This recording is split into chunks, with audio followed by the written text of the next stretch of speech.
America Iran സമാധാന കരാറിൽ വീണ്ടും അനിശ്ചിതത്വം, മരവിപ്പിച്ച ആസ്തികൾ വിട്ടുനൽകണമെന്നും ഇനി വിട്ടുവീഴ്ചയില്ലെന്നുമാണ് ഇറാൻ പറയുന്നത്. കരാറിലെത്താൻ ധൃതിയില്ലെന്നും ധാരണയിലെത്തും വരെ ഇറാനെതിരെയുള്ള നാവികോപരോധം ശക്തമായി തുടരുമെന്നും അമേരിക്കൻ പ്രസിഡന്റ് ഡൊണാൾഡ് ട്രംപ് വ്യക്തമാക്കി.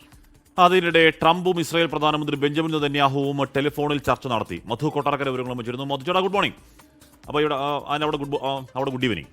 അപ്പോൾ അവിടെ ഈ സത്യം പറഞ്ഞാൽ ഇസ്രായേലിന് അത്ര താല്പര്യമില്ല ഇറാനിലോട്ട് ഏതെങ്കിലും സമാധാന ചർച്ചയ്ക്ക്. അതുകൊണ്ട് അവർ ഇടയ്ക്കിടയ്ക്ക് പ്രശ്നം ഉണ്ടാക്കും. അതൊക്കെ പോട്ടെ. പക്ഷേ മധു ചേട്ടാ, ഇപ്പോൾ സമാധാനം ഉണ്ടാകുമെന്ന് അടുത്തെത്തി അകന്നു പോകുന്നത് നമ്മളിപ്പോൾ ഒരു ഡസൻ തവണയായി കാണാൻ തുടങ്ങി. ഇക്കുറി അങ്ങനെ തന്നെയാണോ, അതോ ഒരു കരാറും സമാധാനവും നമ്മുടെ ഇവിടെ എണ്ണവിലയും ഒക്കെ ഒരു ഒരു ഒരു ഒരു എന്താണ് ഒരു വെളിവും വെള്ളിയാഴ്ചയിലേക്ക് എത്തുമെന്ന് കരുതാവോ ചേട്ടാ? Good morning Hashmi, Asitha. അത്തരം ചില സൂചനകളാണ് വരുന്നത്. അമേരിക്കയും ഇറാനും ഇപ്പോൾ അവരൊരു മെമ്മോറാണ്ടം തയ്യാറാക്കിക്കൊണ്ടിരിക്കുകയാണ്. അതിൽ ഒപ്പുവെച്ചാൽ നിലവിലെ യുദ്ധത്തിന് പൂർണ്ണ വിരാമമാകും. ഈ വർഷം, അതായത് നവംബറിൽ അമേരിക്കയിലെ മിഡ് ടേം ഇലക്ഷൻസ് വരികയാണ്. പ്രസിഡന്റ് ട്രംപിന് അത് വളരെ നിർണായകമാണ്. അതുപോലെ കടുത്ത സാമ്പത്തിക പ്രതിസന്ധിയിലാണ് ഇറാൻ പോകുന്നത്. അതുകൊണ്ട് ഈ കരാർ രണ്ടുപേർക്കും ഒരുപോലെ നിർണായകമാണ്. അമേരിക്കയുമായി ഒരു ഫെയർ ആൻഡ് ബാലൻസ്ഡ് ഡീലിന് തയ്യാറാണെന്ന് ഇറാൻ ഇപ്പോഴും ഉറപ്പിച്ച് പറയുന്നുണ്ട്. ഇന്ന് CNN-നുമായിട്ട് ഒരു ഇറാനിയൻ ഉദ്യോഗസ്ഥൻ സംസാരിച്ചപ്പോഴാണ് ഇക്കാര്യം വ്യക്തമാക്കിയത്. അദ്ദേഹം പറയുന്നത് ഇറാനെ സംബന്ധിച്ചിടത്തോളം ഏറ്റവും പ്രധാനപ്പെട്ട കാര്യം പശ്ചിമേഷ്യയിൽ ഒന്നാകെ യുദ്ധം പൂർണ്ണമായും അവസാനിപ്പിക്കണമെന്നാണ്. അതായത് ഇതിൽ ലെബനോനും ഒക്കെ ഉൾപ്പെടുന്നുണ്ട്. എന്നാൽ ശനിയാഴ്ച വൈകുന്നേരം ഡൊണാൾഡ് ട്രംപും ബെഞ്ചമിൻ നെതന്യാഹുവും തമ്മിൽ വളരെ ഒരു നിർണായക ടെലിഫോൺ സംഭാഷണം നടന്നതിന്റെ വിവരങ്ങൾ ഇപ്പോൾ പുറത്തു വരുന്നുണ്ട്.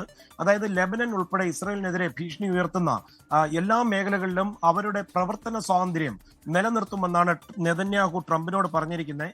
അതായത് അമേരിക്കയുടെ കൺട്രോൾ നടക്കില്ല എന്ന് സൂചിപ്പിക്കുകയായിരുന്നു ഇത്. അതായത് ഏത് സാഹചര്യത്തിലും ശത്രുക്കളെതിരെ നടപടിയെടുക്കാൻ ഇസ്രായേലിനുള്ള അവകാശം, അത് ഡൊണാൾഡ് ട്രംപ് അതിന് പിന്തുണ കൊടുത്തെന്നുള്ള റിപ്പോർട്ടുകളും വരുന്നുണ്ട്. എന്നാൽ ഇറാനുമായി അമേരിക്കയുടെ ബന്ധം ഇപ്പോൾ വളരെ പ്രൊഫഷണലും അതുപോലെ റിസൾട്ട് ഓറിയന്റഡും ഒക്കെ ആയിട്ടുണ്ടെന്നാണ് ഡൊണാൾഡ് ട്രംപ് ഇന്ന് രാവിലെ പറഞ്ഞത്. എന്നാൽ കരാറിൽ ഒപ്പുവയ്ക്കുവാൻ തിടുക്കം കാണിക്കരുതെന്ന് അമേരിക്കൻ പ്രതിനിധികൾക്ക് നിർദ്ദേശം കൊടുത്തിട്ടുമുണ്ട്. ഹാഷ്മി, ഈ ഒപ്പുവയ്ക്കാൻ ഒരുങ്ങുന്ന പുതിയ ധാരണാപത്രത്തിൽ ഹോർമൂസ് കടലിടുക്ക് ഘട്ടം ഘട്ടമായി തുറക്കുന്നതിനും ഇറാൻ തുറമുഖങ്ങൾക്കെതിരെ ഇപ്പോൾ ഏർപ്പെടുത്തിയിരിക്കുന്ന ഉപരോധം പിൻവലിക്കുമെന്നും ഒക്കെയുള്ള റിപ്പോർട്ടുകൾ വരുന്നുണ്ട്. ഇതെല്ലാം ഉൾപ്പെടുത്തിയിട്ടുണ്ട്. അതേസമയം ആണവ പദ്ധതി ഉൾപ്പെടെ തർക്ക വിഷയങ്ങളിൽ ഒരു അന്തിമ കരാറിലെത്തുവാൻ രണ്ട് രാജ്യങ്ങൾക്കും 60 ദിവസത്തെ സമയം ലഭിക്കുമെന്നാണ് ഈ മെമ്മോറാണ്ടത്തിലുള്ളത്. പക്ഷേ ഇറാൻ ഇപ്പോൾ അവരുടെ 12 ബില്യൺ അസറ്റ്സ് ഫ്രീസ് ചെയ്ത് വെച്ചിരിക്കുന്നത് വിട്ടുകൊടുത്താൽ മാത്രമേ തുടർ ചർച്ചകൾക്ക് തയ്യാറാകൂ എന്ന് പറയുന്നത് ഒരു പ്രതിസന്ധി സൃഷ്ടിക്കുകയും ചെയ്തിട്ടുണ്ട്. ഹാഷ്മി, ആസിദ.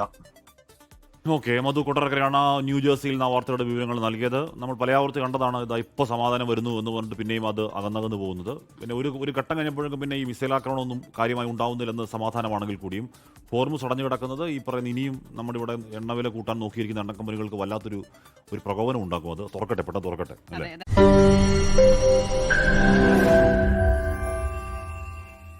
ലോകത്തെവിടെയായാലും ഏത് സമയത്തും 24 വാർത്തകളും ഓഗ്മെന്റഡ് റിയാലിറ്റി പാക്കേജുകളും എക്സ്പ്ലെയിനറുകളും വിശദമായി കാണാൻ ഞങ്ങളുടെ യൂട്യൂബ് ചാനൽ നിങ്ങൾക്ക് സബ്സ്ക്രൈബ് ചെയ്യാം.